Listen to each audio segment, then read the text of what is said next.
The desert heat shimmered like liquid fire across the rocky outcrops of northern Afghanistan. Staff Sergeant Marcus "Ghost" Rodriguez crouched behind a weathered boulder, his M4 carbine trained on the compound below. The Taliban stronghold sat like a cancer in the valley, its mud brick walls hiding weapons caches that had been supplying insurgents across 3 provinces. "Overwatch, this is Ghost 1, Marcus whispered into his throat mic. "We have eyes on the target. Count 12 tangos in the courtyard." The voice that crackled back through his earpiece was calm and professional. "Copy, Ghost 1. Overwatch has your 6. You are cleared for approach." Marcus had been a Navy SEAL for 8 years, deployed to some of the worst hellholes on Earth. He had seen combat in Iraq, Syria, and now Afghanistan. His team respected him not just for his tactical brilliance, but for his ability to bring everyone home alive. In 43 missions, he had never lost a man. But today felt different. The intelligence was too clean, too perfect. According to their briefing, this compound housed Khalil Nasir, a high-value target who had been orchestrating attacks on coalition forces for months. The mission seemed straightforward: infiltrate, capture or eliminate the target, and extract any intelligence materials. "Something's not right," muttered Petty Officer Second Class Jake "Bulldog" Thompson, adjusting his night vision goggles despite the afternoon sun. "This place should have more security." Marcus nodded grimly. Bulldog had saved his life twice in Ramadi. The man had instincts that bordered on supernatural. If Bulldog sensed trouble, Marcus listened. "Overwatch, can you confirm Tango positions?" Marcus asked. "Affirmative, Ghost 1. I count 12 visible hostiles. 2 on the north wall, 4 in the courtyard, 3 near the main building, 2 at the gate, 1 in the watchtower." The sniper's voice was steady, professional. Marcus had worked with dozens of snipers over the years, but this one was different. There was something about the tone, the precision of the reports, that impressed him. Whoever was providing Overwatch had been tracking the compound for hours, learning the patterns, identifying threats before they became problems. "Rodriguez, we need to move," said Lieutenant Commander Sarah "Ice" Patterson, the mission leader. She was one of the few female officers Marcus had served under who commanded absolute respect from the men. Ice had earned her nickname by staying cool under the worst pressure imaginable. "Intelligence indicates Nasir will be moved at sunset. We have a 4-hour window." Marcus checked his watch. 3:30 in the afternoon. The sun was beginning its descent toward the jagged mountain peaks that surrounded the valley. Soon, the shadows would provide better cover, but they would also make it harder to distinguish between friendlies and enemies. The team consisted of 6 operators: Ice, Marcus, Bulldog, Petty Officer First Class David Prophet Williams, Petty Officer Second Class Tony Hammer Castellanos, and Petty Officer Third Class Kevin Kid Morrison. Each man was a specialist in his own right. Prophet handled communications and intelligence gathering. Hammer was their demolitions expert.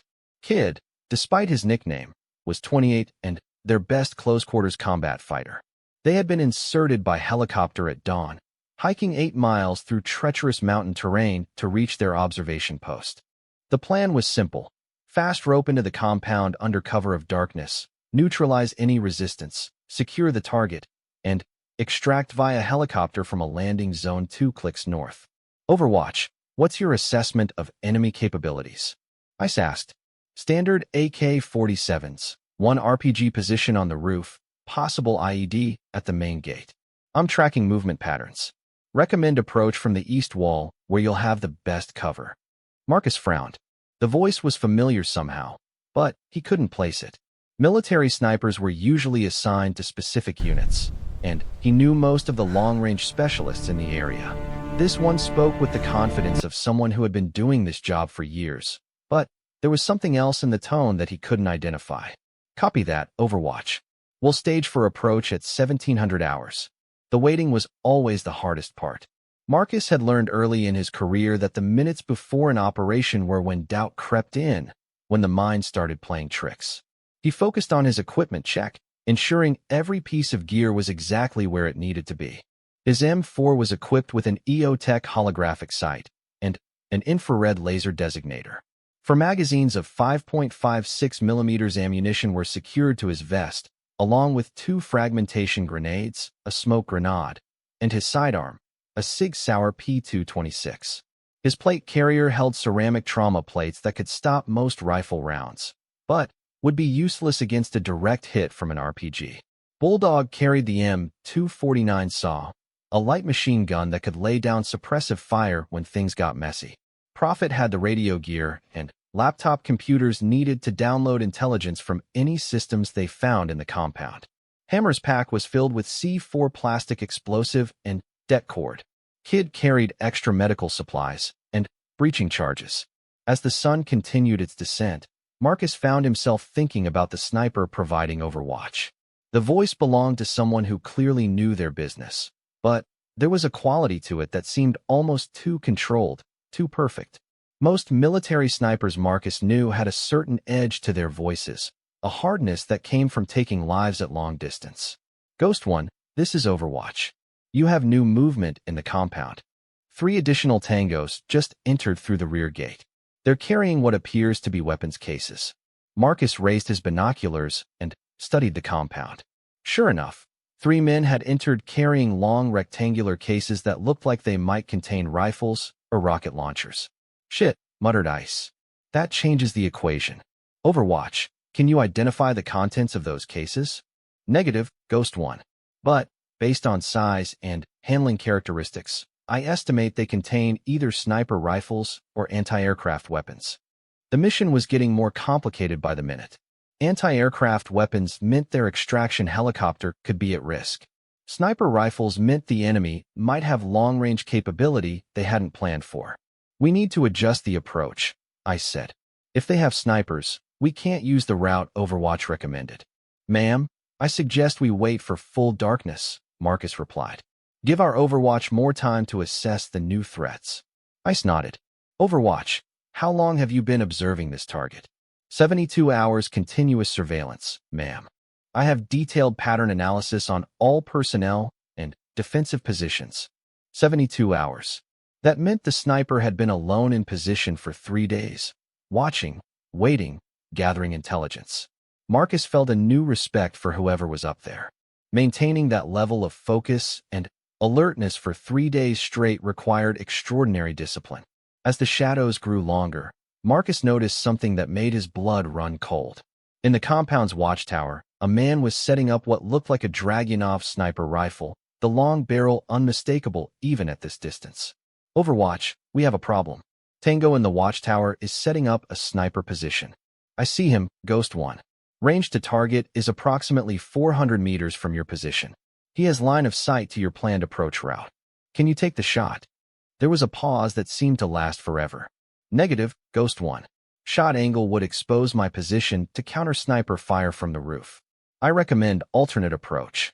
Marcus felt sweat beading on his forehead despite the cooling evening air. They were running out of options. The compound was more heavily defended than intelligence had indicated, and now they faced the possibility of enemy snipers who could pick them off during their approach. Ice, we need to call this off, Bulldog said quietly. This whole thing stinks like a setup. Marcus found himself agreeing with his teammates' assessment. The intelligence had been too clean, the compound's defenses had changed since their last surveillance, and now they faced threats they hadn't planned for. But Ice was studying the compound through her own binoculars, her jaw set in the expression that meant she had made a decision. Negative. The target is too valuable. We adapt and overcome. Ma'am, with respect, this mission parameters have changed significantly, Prophet interjected. We don't have adequate intelligence on current defensive positions. Overwatch, what's your assessment of our chances for successful infiltration? Another long pause. When the sniper's voice came back, it was even more controlled than before. Ma'am, I can provide covering fire for your approach, but I cannot guarantee suppression of all enemy positions simultaneously. Success probability is less than 60% with current defensive configuration. 60%. In Marcus's experience, any mission with less than an 80% success probability was too risky to attempt without significant tactical advantages they currently lacked. We have authorization to abort if mission parameters change beyond acceptable risk levels, Marcus reminded Ice. But the lieutenant commander was studying something in the compound that had caught her attention. Overwatch, the main building, second floor, northern window. What's your assessment? I see movement consistent with high-value personnel. Minimal security presence in that location. Marcus raised his own binoculars and focused on the window Ice had indicated. There was indeed movement inside, and whoever was in that room seemed to be giving orders to other personnel who entered periodically. That's our target, Ice said with certainty. Nazir is in that room. The decision was made. Despite the increased risks, despite the changing tactical situation, they were going to attempt the mission. Marcus felt the familiar mixture of fear and excitement that preceded every dangerous operation. All right, people, we do this the hard way, Ice announced. Overwatch will provide covering fire. We approach from the east as originally planned, but we move fast, and we move quiet. Prophet, you'll monitor enemy communications. Hammer, be ready to blow that gate if we need emergency extraction. What about the sniper in the watchtower? Kid asked. Overwatch will handle priority targets as they present themselves, Ice replied. Marcus wasn't entirely satisfied with that answer, but he had learned to trust Ice's judgment. She had gotten them through impossible situations before. As full darkness approached, Marcus found himself studying the position where their Overwatch sniper was concealed. Even with night vision equipment, he couldn't pinpoint the exact location. Whoever was up there was a true professional, completely invisible even to operators who knew approximately where to look. Overwatch, sound off when you're ready to provide cover. Standing by, Ghost 1. I have clear sight lines to all identified threat positions. There was something about that voice that continued to bother Marcus. It was too controlled, too perfect. Most snipers he knew had personality quirks, verbal tics, something that made them human. This one sounded almost artificially precise. But there was no time to worry about it now. Ice was already moving toward their insertion point, and Marcus fell into position behind her. Whatever doubts he had about their mysterious Overwatch would have to wait until after the mission. The team moved like shadows across the rocky ground, using every piece of cover available. Their approach route took them along a dried riverbed that provided concealment from the compound's main defensive positions. Overwatch, we are beginning our approach. Copy, Ghost 1. All threats remain in previously reported positions. You are clear for movement. As they drew closer to the compound's eastern wall, Marcus could make out individual voices of the guards. They were speaking in Pashto, discussing what sounded like routine matters, food, family, complaints about their officers. It was almost surreal to think that in a few minutes, some of these men might be dead. 50 meters to the wall, Marcus whispered into his throat mic, copy. Hold your position for final threat assessment. The team froze behind a cluster of rocks that provided their last concealment before the final approach to the compound wall. Overwatch, final check. Do you have clear shots on all identified threats? Affirmative, Ghost 1. Priority targets are designated and ranged. Marcus took a deep breath and prepared for what was about to happen. In his 8 years as a SEAL, he had participated in hundreds of operations, but each one still felt like the first time. The adrenaline, the focus, the weight of responsibility for his teammates' lives, it never got easier. All right, people, this is it. Ice's voice was barely a whisper. By the numbers, just like we practiced. Marcus checked his weapon one final time, and prepared to move toward the compound's eastern wall loomed 8 feet above them, its mud brick surface scarred by decades of harsh weather and conflict. Marcus pressed himself against the rough surface, feeling the residual heat from the day's scorching sun radiating through his tactical vest. The smell of dust, diesel fuel, and something else, something that reminded him of death, hung heavy in the still night air. Overwatch, we are at the wall. He whispered into his throat mic, copy, Ghost 1. All tangos remain in previous positions. You are clear to proceed. Ice moved to the predetermined breach point, a section of wall where intelligence indicated structural weakness. Hammer approached with a small shaped charge designed to create a hole just large enough for the team to pass through quickly and quietly. Charge set, Hammer reported. 30-second delay. Overwatch, we need immediate suppression on the watchtower when that charge detonates, Ice instructed. Roger that. Watchtower Tango is priority target. Marcus counted down the seconds in his head. 28, 27, 26. His M4 was ready, safety off, selector switch set to semi-automatic. Behind him, Kid was checking their 6 o'clock, ensuring no enemy forces approach from their rear. 15 seconds. 14. 13. The shaped charge detonated with a muffled thump, sending chunks of mud brick cascading to the ground. The hole was perfect, large enough to pass through quickly, but small enough to avoid immediate detection from casual observation. Immediately, Marcus heard the distinctive crack of a high-powered rifle from somewhere in the mountains above them. The sniper in the watchtower jerked backward and fell from view. "Watchtower neutralized," came the calm voice over their radio. "Holy shit," Bulldog muttered. "That was at least a 1,000-meter shot." Marcus was thinking the same thing. Most military snipers were excellent marksmen, but a 1,000-meter shot in darkness, under pressure, taking out a moving target, that required extraordinary skill. "Move, move, move," Ice hissed, and the team flowed through the breach like water. The compound's interior was a maze of low buildings connected by narrow alleys and open courtyards. Intelligence photos had provided a basic layout, but actually moving through the space was different from studying satellite images. "Prophet, you getting anything on enemy comms?" Ice asked. "Negative chatter," Prophet replied, adjusting his headset. "They're either maintaining radio silence or using frequencies we're not monitoring." Marcus didn't like it. Professional military units maintained communication during security operations. The fact that they weren't picking up radio traffic suggested either extremely good operational security or that the enemy knew they were coming. "Overwatch, Sitrep on remaining tangos. I count 9 visible hostiles. 3 are moving toward the breach point to investigate the explosion. 2 remain at the main gate. 4 are scattered around the courtyard. What about our target building? Still showing movement on the second floor. No change in security posture around the main entrance." The team moved deeper into the compound, using the shadows cast by buildings and equipment to avoid detection.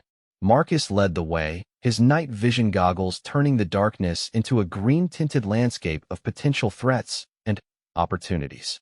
As they approached the main building, Marcus caught sight of movement in his peripheral vision. 3 Taliban fighters were indeed investigating the breach point, their AK-47s at the ready. They were moving cautiously but professionally, sweeping their sectors and communicating through hand signals. "Overwatch, can you take the 3 tangos at the breach?" "Negative, Ghost 1. Angle of fire would compromise my position for counter battery. Recommend you handle them quietly." Marcus signaled for Kid to take the leftmost fighter while he handled the center one. Ice would deal with the fighter on the right. They needed to eliminate all 3 simultaneously to prevent any of them from raising an alarm. The SEAL team moved like predators stalking prey. Years of training and combat experience had taught them to move without sound, to kill without mercy when necessary, and to coordinate their actions with an almost telepathic understanding of each other's intentions. Marcus drew his combat knife, a 7-inch blade designed specifically for silent killing. The weight of it in his hand was familiar and comforting. He had used this knife to save his own life and the lives of his teammates more times than he cared to remember. He moved behind his target like a shadow, closing the distance in seconds. His left hand clamped over the fighter's mouth while his right hand drove the blade between the man's ribs, angled upward toward the heart. Death was instantaneous and silent. To his left and right, Kid and Ice were completing their own kills with the same brutal efficiency.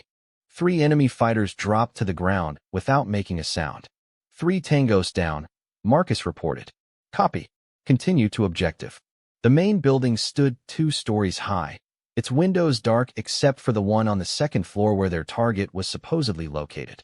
Intelligence indicated that Khalil Nazir used the building as both a residence and a command center for his operations. "Hammer, can you get us through that door without bringing the whole place down?" Hammer studied the entrance for a moment. Standard wooden door with metal reinforcement.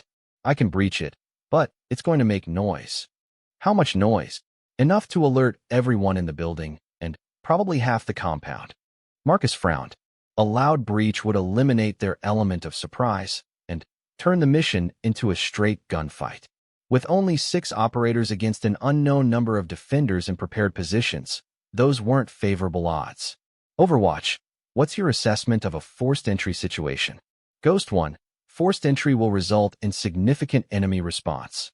I can provide covering fire, but you'll be fighting your way through multiple levels of resistance. Ice was studying the building intently, looking for alternatives.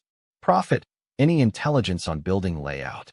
According to our briefing materials, there's a rear entrance and a service stairway that leads directly to the second floor. Prophet replied, consulting his digital tablet. Show me, Ice demanded. Prophet displayed the building schematics on his screen. The rear entrance was located on the opposite side of the building, accessible through a narrow alley that ran between the main structure and a smaller outbuilding used for storage. That alley is a natural kill zone, Marcus observed. If they have any security awareness at all, they'll have it covered. Overwatch, can you see the rear of the main building? Negative, Ghost 1. My position provides excellent coverage of the compound's perimeter and main areas, but I don't have line of sight to the rear alley.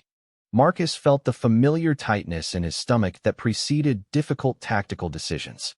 They could attempt the rear entrance and risk walking into an ambush, or they could breach the front door and fight their way through a building full of armed defenders. There's a third option, Bulldog said quietly. We could try the roof. Everyone looked at him. Explain, Ice ordered. That storage building is about 12 feet high. From there, it's maybe a 6-foot jump to the main building's first-floor roof. From the roof, we could rappel down to the second-floor windows. Marcus studied the building configuration and realized Bulldog was right. It was a risky approach, but it might give them the element of surprise they needed. Overwatch, can you see the roof of the storage building? Affirmative, Ghost 1. No visible security presence on any of the rooftops. What about sentries who might spot us during our approach? I can provide suppression if enemy personnel expose themselves during your movement. Ice made the decision. We go over the roof. Bulldog, you lead the climb. Marcus, you're number 2. Everyone else follows. The team moved toward the storage building, staying in the shadows and using every piece of available cover. The structure was built of the same mud brick as the compound walls, with handholds and footholds that would make climbing relatively easy for trained operators. Bulldog reached the roof first, his bulk moving with surprising grace up the building's wall. Marcus followed, and, within minutes, the entire team was crouched on the flat rooftop, studying the jump to the main building. 6 feet, maybe 7, Marcus estimated. Doable, but we'll need to land quietly. I'll go first, Kid volunteered. I'm the lightest. If the roof can support me, it can support everyone. Negative, Ice replied. I go first. It's my call. Kid started to protest, but Ice cut him off with a look. She backed up to get a running start, then sprinted across the roof and leaped the gap. Her landing was nearly silent, and she immediately signaled for the others to follow. One by one, the team made the jump. Marcus was third across, and as his boots touched the roof of the main building, he could hear voices from inside, men talking in what sounded like relaxed conversation. Sounds like they don't know we're here, Prophet observed. Overwatch, any change in enemy positions? Negative, Ghost 1. Compound security remains unchanged. You are still undetected. Ice moved to the edge of the roof and looked down at the second-floor windows. The window where they had observed movement was directly below them, its frame old and weathered. Hammer, can you rig a fast rope anchor? Give me 2 minutes. While Hammer worked on securing a rope to the roof's edge, Marcus found himself once again thinking about their Overwatch sniper. The voice providing intelligence and covering fire belonged to someone with extraordinary skills, but there was still something about it that bothered him. Rope secure, Hammer reported. Ice attached her rappelling device to the rope and prepared to descend. When I reach the window, I'll signal whether it's clear for entry. If things go sideways, we fight our way out and extract to the backup landing zone. Copy that, Marcus replied, checking his weapon and equipment one final time. Ice disappeared over the edge of the roof, controlling her descent with practiced skill. Marcus watched her approach the window, paused to listen, then peer carefully through the glass. Her voice came through their radio in an urgent whisper. Target confirmed. I can see Nazir through the window. He's with 3 other individuals. Appears to be reviewing documents or maps. Any guards in the room? Negative. But I can hear movement in the hallway outside. This was it. After hours of planning and preparation, they were seconds away from achieving their objective. Marcus felt the familiar surge of adrenaline that preceded combat action. I'm going in, Ice reported. Stand by for breach. Marcus watched as Ice positioned herself beside the window, drew her sidearm, and prepared to smash through the glass. Everything they had trained for, everything they had risked to get this far, came down to the next few seconds. Gunfire erupted from the second-floor window like deadly fireworks, muzzle flashes strobing in the darkness as Ice's body slammed against the building's wall. Marcus saw blood spray across the mud brick before his team leader dropped motionless onto the narrow ledge below the window. Ice is down. Ice is down. Bulldog roared into his radio, already clipping onto the rope to rappel down and retrieve their wounded commander. But, as Marcus prepared to follow, the voice from Overwatch stopped him cold. Ghost One, abort your rescue attempt. The building is rigged with explosives. Any movement toward the window will trigger detonation. Marcus froze on the rope, his mind racing. How could Overwatch possibly know about explosives unless they had intelligence the team hadn't been briefed on? Or unless... Overwatch, how do you know about explosives? He demanded. The pause that followed lasted an eternity. When the voice returned, it was different somehow, still controlled, but with an edge that hadn't been there before. Because I can see the detonation wires from my position. It was a lie.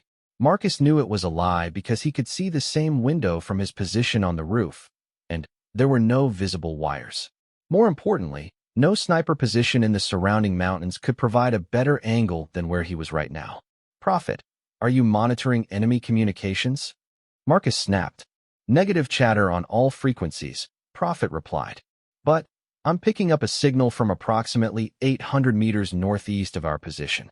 Single transmitter, encrypted burst communications. 800 meters northeast. Marcus pulled out his compass and calculated the bearing. That was exactly where their Overwatch sniper should be positioned. Bulldog, belay that rappel, Marcus ordered. Something's wrong. What are you talking about? Ice is bleeding out down there. Marcus was already moving, pulling Prophet aside, and speaking in an urgent whisper. That signal you're picking up, is it military encryption or something else?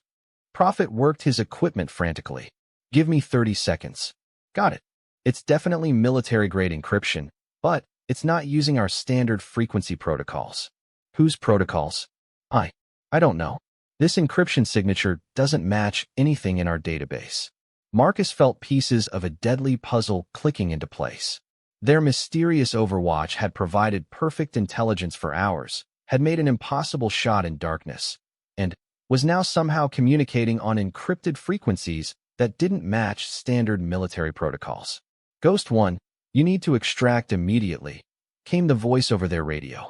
I'm tracking multiple enemy vehicles approaching your position. Marcus looked around the compound. It was quiet except for the shouting coming from the building below them. No vehicle engines, no sound of approaching reinforcements. Prophet, are you picking up any vehicle movement on your sensors? Negative. All quiet except for the personnel in this compound. Now Marcus was certain.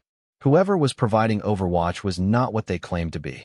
Hammer, kid, set up defensive positions on this roof, Marcus ordered. Bulldog with me. We're going down to get Ice. Negative, Ghost One. The voice from Overwatch was more urgent now.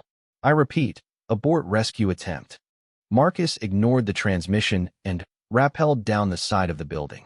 Ice was unconscious, but alive, blood seeping from wounds in her shoulder and leg. The gunfire had stopped, which meant the enemy was either reloading or planning something worse. Ice, can you hear me? Marcus whispered as he reached the ledge. She opened her eyes slowly, her face pale with shock and blood loss. Marcus, it's a setup. The whole thing is a setup. What do you mean? Nazir, he was expecting us. He knew exactly when we would breach that window. Marcus felt ice water in his veins. How could he know that? Someone told him. The implication hit Marcus like a physical blow. Someone on their team, someone with access to their communications, had betrayed them. But who? Ghost One, this is Overwatch. You need to extract Ice and get out of that compound immediately. Marcus keyed his radio but didn't respond to Overwatch. Instead, he switched to a different frequency that only his team members knew. Prophet, this is Ghost on alternate frequency. How copy? Loud and clear, boss. I need you to trace that encrypted signal. Find out exactly where it's coming from. Roger that. Give me 2 minutes. As Marcus waited for Prophet's analysis, he helped Ice apply pressure dressings to her wounds. She was losing blood but was conscious and alert. Marcus, listen to me, she gasped. Before I went through that window, I saw something. There was someone else in that room. Someone in military gear. Taliban. No. American military gear. Someone was in there giving orders to the Taliban fighters. The betrayal was deeper than Marcus had imagined. Not only was someone feeding information to the enemy, but there was an American in the compound working directly with the insurgents. Ghost 1, Prophet here. I've triangulated that signal. It's coming from grid reference. Prophet paused, and Marcus could hear the confusion in his voice. Boss, this can't be right. What is it? The signal is coming from inside the compound. Specifically, from the building directly below you. Marcus felt the world tilt around him. Their Overwatch sniper wasn't in the mountains providing covering fire. Someone inside the compound had been impersonating their Overwatch, feeding them intelligence, guiding them into a trap. But that raised an even more disturbing question. Where was the real Overwatch sniper who was supposed to be supporting their mission? Bulldog, we need to get Ice out of here now, Marcus said urgently. This whole operation is compromised. Copy that. Hammer and Kid are already rigging ropes for emergency extraction. As they prepared to move Ice to the roof, Marcus heard footsteps on the stairs inside the building. Someone was coming up to investigate the shooting. Contact front. Prophet's voice crackled through their radio. Multiple tangos moving through the compound toward your building. Marcus could see muzzle flashes in the darkness as enemy fighters approached their position. But something was wrong with the pattern of fire. The shots were coming from too many directions, as if the attackers had surrounded the building before the firefight even started. This is a coordinated attack, Marcus realized. They knew exactly where we would be. Ghost 1, this is Overwatch, came the familiar voice through their radio. I can provide covering fire for your extraction, but you need to move to the north side of the building. Marcus made a critical decision. Instead of following the instructions, he moved to the south side of the building and looked toward the mountains where their real Overwatch should be positioned.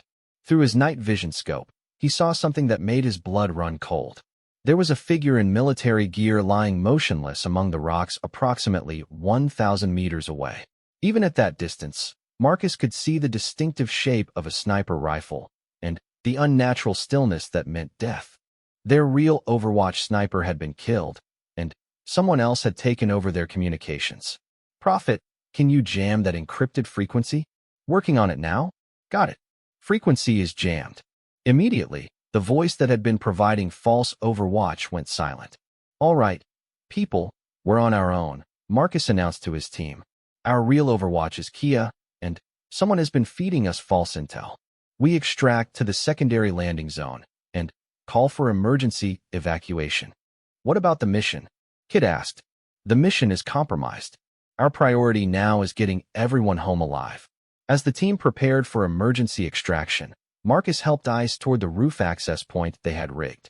She was weak from blood loss, but determined to move under her own power. Marcus, she said quietly as they climbed. Before this all went to hell, did you notice anything odd about our Overwatch? The voice was too perfect, too controlled. That's not what I mean. Ice paused to catch her breath. I've been thinking about it since we got here. That voice, it was a woman. Marcus stopped climbing. In all the chaos and confusion, he had been focused on the tactical situation and hadn't consciously processed what his subconscious had been telling him all along.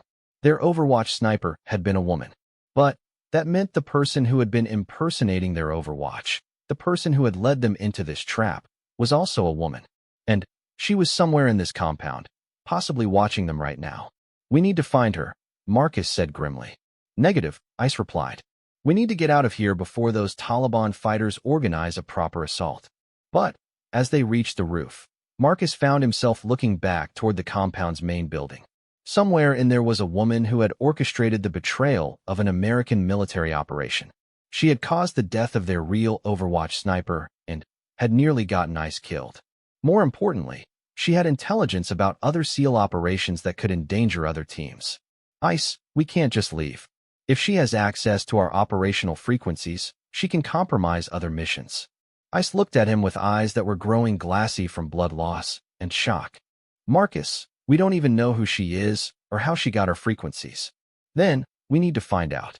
As the team prepared their emergency extraction, Marcus made a decision that would haunt him for the rest of his career.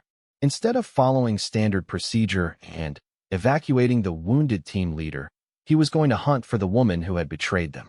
He just didn't know that the hunt was about to become far more personal than he could possibly imagine, and that the woman he was looking for was someone whose identity would shock him to his core. The night was far from over, and the most dangerous part of their mission was just beginning. In the distance, he could hear the sound of helicopters approaching, but whether they were carrying rescue or reinforcements for the enemy, he had no way of knowing. All he knew was that somewhere in the compound below, a female traitor was waiting, and before this night was over, he was going to find her and get answers about how she had nearly destroyed his team. The hunt was about to begin, and Marcus had no idea how much it would change everything he thought he knew about loyalty, betrayal, and the true cost of war. But, as Ice raised her weapon to break the window, Marcus heard something that made his blood freeze. Through the radio, clear as day, came the distinctive sound of automatic weapons being cocked inside the room. "Ice, it's a trap," he shouted into his throat mic. But it was too late. The window exploded outward in a shower of glass and gunfire, and Marcus watched in horror as his team leader was caught in a deadly crossfire that had been waiting for them all along. "Overwatch, we need immediate support," Marcus yelled as he prepared to rappel down to help his wounded teammate. "Ice is down. I repeat, Ice is down." The calm voice that responded chilled him to the bone. "I'm sorry, Ghost One. I'm afraid that's not possible." And, suddenly, Marcus realized that their mysterious sniper might not be the ally they had believed. The compound wall. Whatever happened next, whatever dangers lay ahead, he was ready to do his job and bring his teammates home safely. The mission was about to begin, and somewhere in the darkness above them, a mysterious sniper was preparing to prove whether their confidence was justified or misplaced. As they prepared to move forward into danger, Marcus found himself wondering who was really watching their backs, and whether the voice providing Overwatch belonged to someone he could trust with his life and the lives of his teammates. The compound loomed ahead like a fortress of shadows and threats, holding secrets that would soon be revealed in blood and gunfire.